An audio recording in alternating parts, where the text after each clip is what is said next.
Alright guys, so welcome back. Like you all know, it's always about history right on this channel. But today I'll be talking about a story more or less of an history, but history because story begets history and history begets story. I'll be talking about 44 days of hell. Like it is literally hell. Like it is about the story of a 17-year-old girl in Japan by name Junko Furuta. She was a 17-year-old girl studying at Saitama Yashio Minami High School in Japan. Just like any other normal student, Junko had her own aspirations and dreams which she wanted to fulfill. Not just that, she even had other good qualities for which she was liked by all her classmates too. She neither had the habit of drinking nor smoking. She was also far away from drugs. She was very beautiful, and there was a boy, of course, Hiroshi Miyano by name, who liked her. He went to Junko with a proposal, but Junko denied this proposal up front. Hiroshi could not take this rejection from her, which made him furious and decided to take revenge on Junko Furuta. You see, before going deeply into what happened, there has been a popular saying that the evil men commit these days even surprises the devil. It is very common of a guy to ask a girl out, and it is very common for a girl to decline or accept. But in this case of Junko Furuta, it is very different. Like it took a turn for the worse, and then I'll be going deeply into the story of how it all happened with Junko Furuta and the guy. So, going forward, on the 25th of November 1988, as Junko was returning home from a part-time job on a bike, a random boy passed by her and made her fall.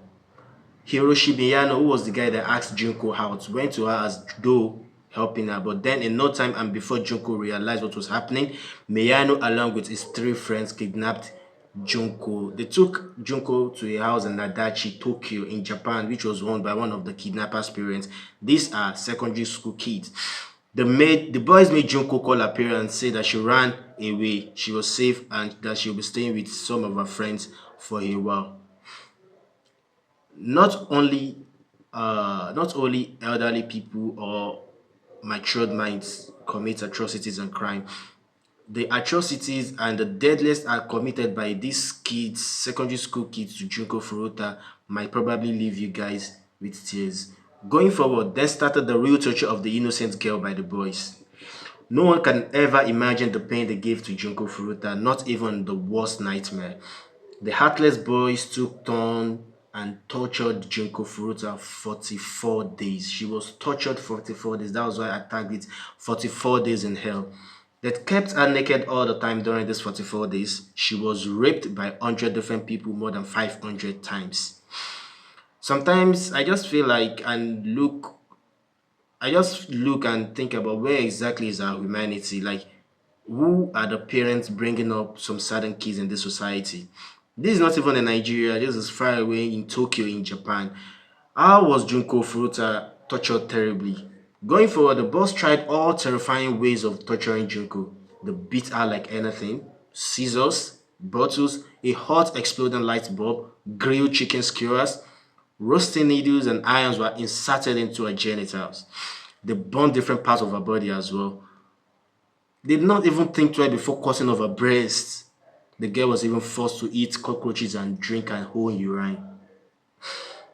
This is so sad that to think of what have become humanity. Like it is just as literal as asking me out.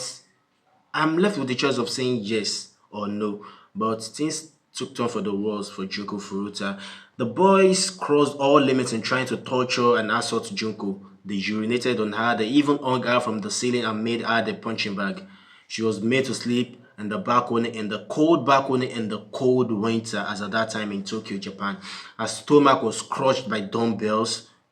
Her pain literally had no end. They beat her with golf clubs and iron rods, and they even stored her in the refrigerator for hours. They made a number of holes in her body with needles. The cruel boys even burnt her genitals, clitoris, and eyelid with secret lighter. One of her nipples was twisted with pliers. Having so many injuries all over her body, Junko could not even stand due to pain. She had to crawl downstairs to use the bathroom. Imagine the kind of pain someone like that would have gotten, would have experienced and in a couple of days, and we are talking about 44 days of severe and intense torture. Like from kids over age range, these people are not even they are not even of age yet. None of them is up to 18 as at this point in time. Going forward, after around 20 days of her abduction and torture, Junko somehow managed to call an emergency number to call the police. However, she was called up by the boys who disconnected the call by snatching away the phone from her before Junko could even speak. Following this, she was punished severely by burning her legs. They poured lighter fuel on her legs and burnt them with fire. After that, she could not even walk. Obviously, your leg can be burnt and you still have the grace of walking. No, unless you probably seek some kind of medical attention. She could not breathe because of a blood clot in her nose. She had internal bleeding as such. She could not even digest the food, which led to her vomit. Countless numbers of beatings led to her having